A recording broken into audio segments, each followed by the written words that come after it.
Hello students of class 7th, this is English lecture and from tomorrow we are going to start the new chapter of English which name is the voice of our consciousness.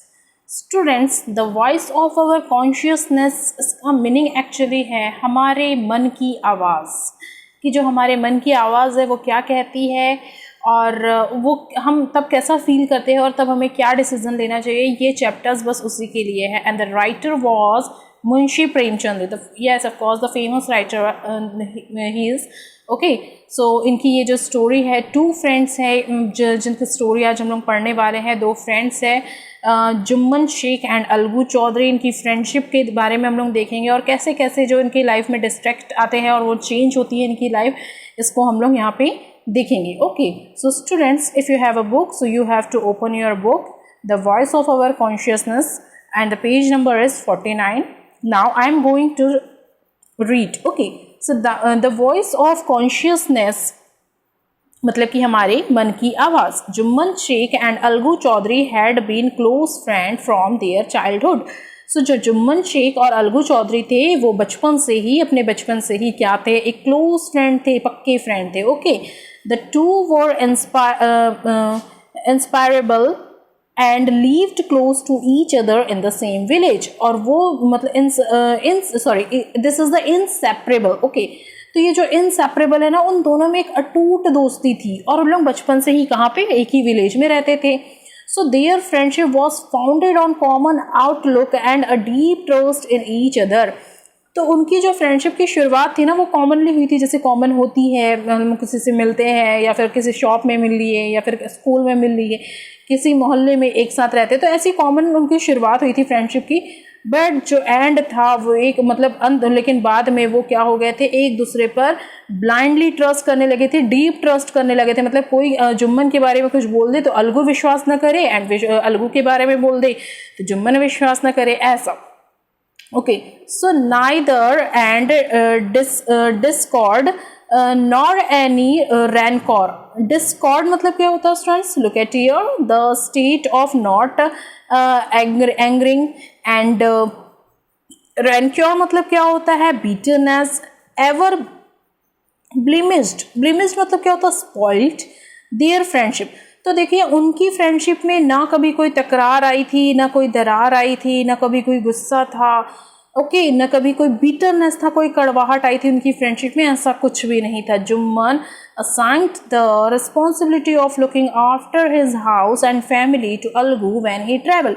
जब कभी भी जुम्मन बाहर चला जाता या फिर जब वो अपनी फैमिली के पास नहीं होता, तब अलगू की रिस्पॉन्सिबिलिटी होती थी कि वो उसकी फैमिली को टेक केयर करे, उसकी रिस्पॉन्सिबिलिटी ले. एंड सेम सिचुएशन अलगू के साथ भी होती थी. Okay, now I am moving the page. So students, this is the page number next, okay, of this chapter. So Algu the same when required. तो अलगू के साथ भी ये कंडीशन होती, जब अलगू बाहर चले जाता तो जुम्मन जो था वो उसकी फैमिली की टेक केयर करता था. Jumman was a deeply religious Muslim while Algu was a devote Hindu. जो जुम्मन था वो मतलब कि मुस्लिम फैमिली से मुस्लिम बैकग्राउंड से बिलोंग करता था, मुस्लिम रिलीजियस से बिलोंग करता था, और जबकि जो अलगू था वो एक कट्टर हिंदू था. Okay, in spite of many differences. Students, first time telling you that in spite of. Spite of का मतलब क्या होता है स्टूडेंट्स? के बावजूद. ओके, क्या होता है स्टूडेंट्स स्पाइट ऑफ का मतलब? के बावजूद. ओके, सो के बावजूद यानी कि हम लोग बोलते हैं ना despite of, in spite of, के बावजूद. तो देखिए मैं आपकी मीनिंग बताती हूँ यहाँ पे. So in spite of many differences in their culture, festivals and food habits, they still remained fast friends as their thoughts were similar. तो इतनी सारी इसके मतलब कि कल्चर की डिफ्रेंशिएशन, फेस्टिवल के डिफ्रेंशिएशन, फूड हैबिट्स के डिफ्रेंशिएशन के बावजूद भी, देखिए आया ना यहाँ पे, के बावजूद भी, इन स्पाइट ऑफ. ओके, के बावजूद भी जो उन लोगों की फ्रेंडशिप थी वो अटूट थी और उन लोगों के थॉट्स भी क्या थे? सिमिलर थे. देखिए स्टूडेंट्स, यहाँ पर जात का अलग होना ये मायने नहीं रखता है. अगर आपकी विचारधारा एक जैसी है तो हमेशा आपकी यूनिटी बनी रहेगी. And one thing what I am telling you that lord Krishna also said in Gita that if मन के मतलब कि मानव जो है अगर अपने कर्म से महान बनता है, ना कि धर्म से। ओके, अगर हमारा कर्म अच्छा है तो हम हमेशा ग्रेट बने रहेंगे, चाहे आप किसी भी मजहब से क्यों ना बिलोंग करते हो। Okay, so the villagers admire the friendship between the two and loved them for it. तो जो विलेजर्स थे, जो जुम्मन चौधरी एंड जुम्मन शेख एंड अलगू चौधरी मतलब जिस विलेज में लोग रहते थे, तो वहाँ के जो विलेजर्स थे उन लोग भी इनकी फ्रेंडशिप से बहुत ज़्यादा खुश होते थे कि दोनों अलग अलग कास्ट के हैं बट फिर भी इनमें अटूट फ्रेंडशिप बनी हुई है। The two had their basic education under the tutelage मतलब क्या होता है स्टूडेंट्स? इंस्ट्रक्शन, मतलब कि जो भी कोई इंस्ट्रक्शन देता है, प्रेरणा देता है, उसके बारे में। सो जुम्मन्स फादर, तो ये दोनों ने जो अपनी जो बेसिक एजुकेशन थी, जो प्रारंभिक शिक्षा थी, वो किससे ली थी? जुम्मन के पापा से, फादर से। So Jumman grew up and become a dependable writer of deeds and agreements. तो अब जो दोनों थे वो बड़े हो चुके थे, ग्रू अप हो चुके थे, अब ये मतलब कि डिपेंडेड हो गया था, डिपेंडेबल राइटर्स। ओके, तो अब ये डीड्स एंड एग्रीमेंट्स का क्या बन गया था? राइटर्स बन गया था, जो एग्रीमेंट्स करते थे, अकाउंटेंट्स दिखते थे, वो वाले। So the villagers, once again I am telling you the meaning which wrote here.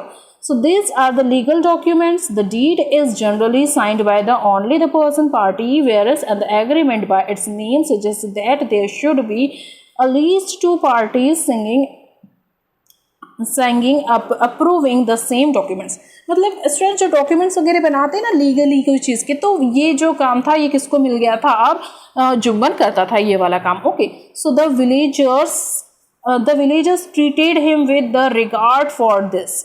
तो इसलिए जो विलेजर्स थे वो उसको और भी ज़्यादा मतलब कि फॉलो करते थे, और भी ज़्यादा पसंद करते थे। Algu didn't point loss his influence in the villages, but Algu की भी जो इज्जत थी वो कम नहीं थी गांव वालों की नज़रों में।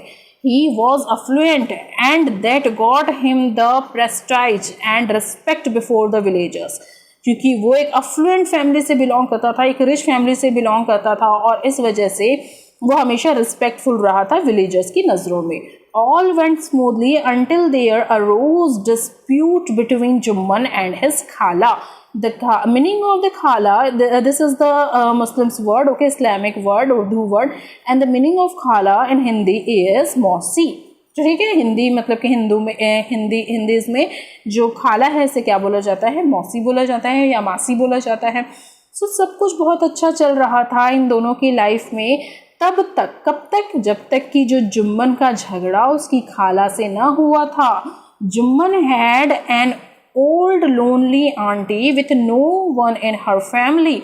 तो ये जो जुम्मन की खाला थी वो अकेली थी और उसकी फैमिली में और कोई नहीं था। She was lucky to have some property in her name, और वो लकी थी कि उसके नाम पर कुछ प्रॉपर्टी थी।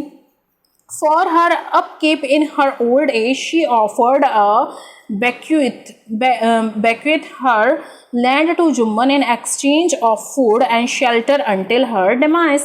तो देखो यहाँ पर जो जुम्मन की खाला थी उसके नाम पे कुछ प्रॉपर्टी थी, अब वो बूढ़ी हो रही थी तो उसको इस प्रॉपर्टी का लालच नहीं था, बस उसे ये था कि मतलब कि वो कोई सिक्योर घर में चली जाए कोई सिक्योर घर में चली जाए, कोई मतलब कि जहाँ पर उसकी टेक केयर हो, देखभाल हो। तो इसलिए वो एक ऑफ़र करती है, किसको ऑफ़र करती है? जुम्मन को ऑफ़र करती है कि वो उसकी प्रॉपर्टी रख ले, बदले में वो उसे अपने घर पे रख ले करके, मतलब कि जुम्मन अपनी खाला को अपने घर पे ले जा ले, और जो जुम्मन की खाला की जो प्रॉपर्टी है वो जुम्मन के नाम पे वो कर देगी। तो इस वजह से मरते दम तक की उसकी देख केयर भी हो जाएगी और दोनों मतलब कि साथ में रहेंगे भी मरते दम तक के। So she hoped The old aunt moved to Jumman's house where she was accepted with warmth and welcome.